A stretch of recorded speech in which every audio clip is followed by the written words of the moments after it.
はい、YouTube、オーノマン TV のオーノマンです。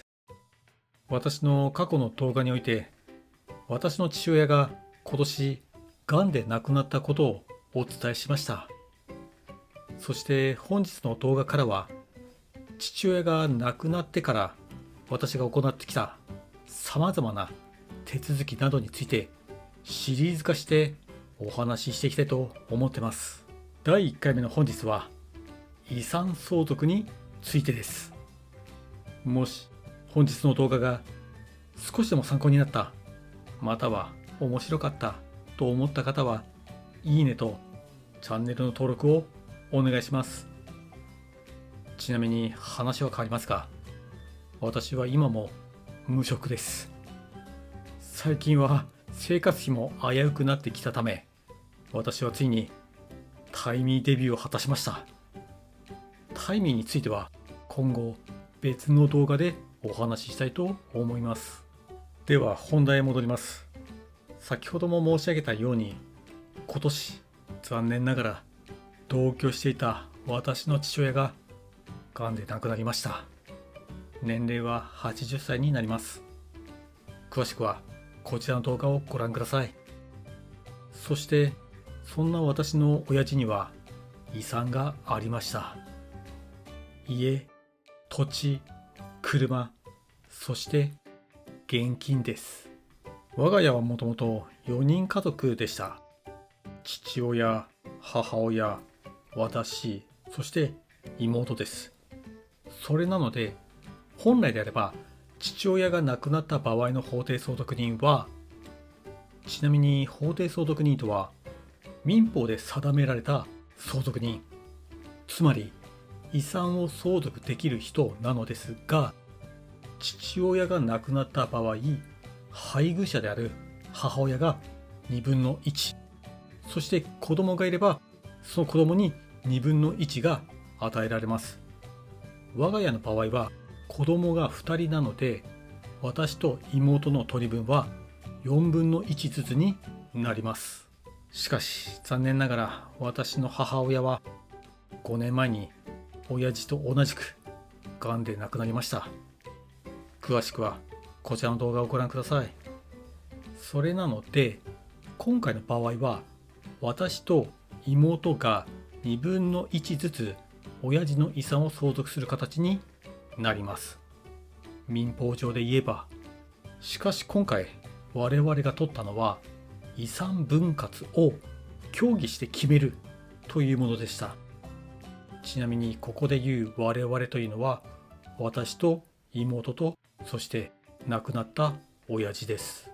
私の親父は最後となった今回の入院のかなり前から遺言書のような指示書を Excel で作ってました。年金はこうしてとか、健康保険証や運転免許証はこうしてとか書かれたものです。親父はもともとはこの指示書を私の母親に対して作ってたようでした。自分が死んだ時、母親がその書類手続き等の対応に困らないようにと。でも実際は母親の方が先に行ってしまいました。それなのでそれ以降は私と妹に向けられたものとなりました。もちろんこの指示書は正式な遺言書ではないので、法的な効果は全くありません。でも一応それにのっとって親父の意向に沿って親父の死後の葬儀や事務手続きなどを私は行いました。それなので親父の死後の各種の手続きってぶっちゃけそんなに私大変じゃなかったんですよ。というのは、やるべき内容が書かれたその指示書が事前に手元にあったからです。まだ親父の癌が見つかる前の頃だったと思います。私と妹と親父の3人で軽く相続の話をした時がありました。確かその時私の妹は家と土地はいらない的なことを言ってました。というのは、私の妹は私と違って結婚もしてるし、子供もいるし、そして家も建てているという兄とは違ってまっとうな生活を送っていたからです。だから妹は実家であるこの家と土地からは身を引いてくれました。もしお金にがめつい性格の人だったら、ちゃんと家と土地も売却して正確に2分の1の財産を自分にちょうだいという人も実際いるでしょう。でも今回妹が私に家と土地を譲ってくれたおかげで、家も土地も売却することなく、私は路頭に迷わずに済みました。それなので、私が家と土地をもらう代わりに、親父の現金資産は全て妹が受け取るようにしました。現金資産というのは具体的には、親父が持っていた2つの銀行口座の残高と、親父が加入していた2つの保険会社から出た入院給付金と死亡一時金になります。ちなみに親父の今回の入院費用は全部で30万円弱かかりましたが、私が全て払いました。でも保険金の受け取りは妹です。親父もですね、母親が亡くなった段階で保険金の受取人を母親から妹に変更していたようなので、そのままそうしました。それでも金額にしてみたら、私の家と土地の方が妹が受け取った現金より上だと思います。ちなみに、もし私が死んだ場合、この家と土地の法定相続人が誰になるのかと言いますと、第一順位は配偶者、いません。第二順位は子供、いません。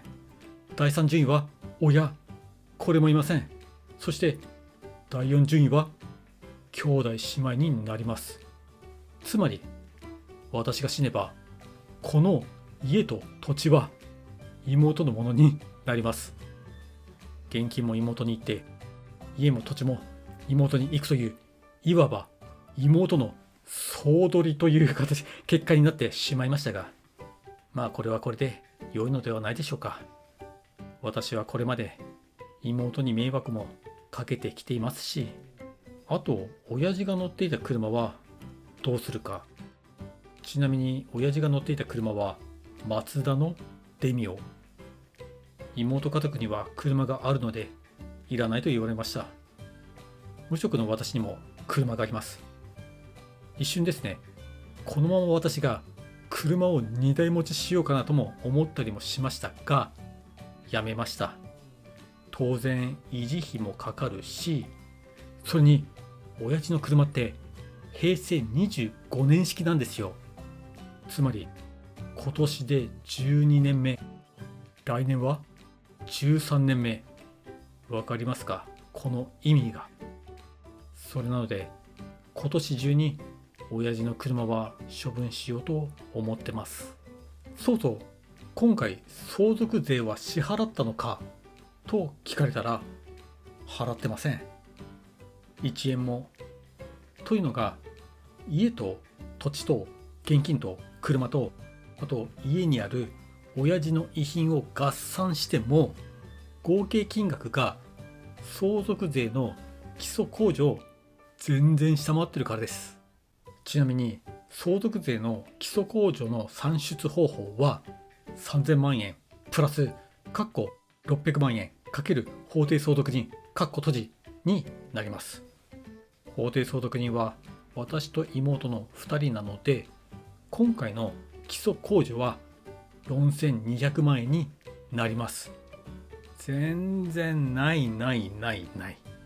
全然下回ってるので、今回は遺産分割を協議して決めたのでありました。この動画をご覧の皆さんの中には、ご両親がご健在の方が多くいらっしゃると思います。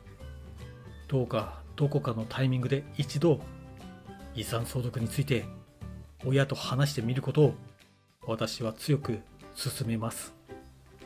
銀行口座を何個持ってるとか、あと自分が知らない不動産を所有していないかとかですね。悲しいことに、みんないずれご両親とお別れになる瞬間が必ず訪れます。その時に慌てふためかないように、今から少しでも準備しておくと良いでしょう。ということで、本日の動画は以上です。今後もですね、このような感じで親父の死後の手続きなどについて動画を作っていきたいと思っておりますので、今後も皆さんに見ていただけたら幸いです。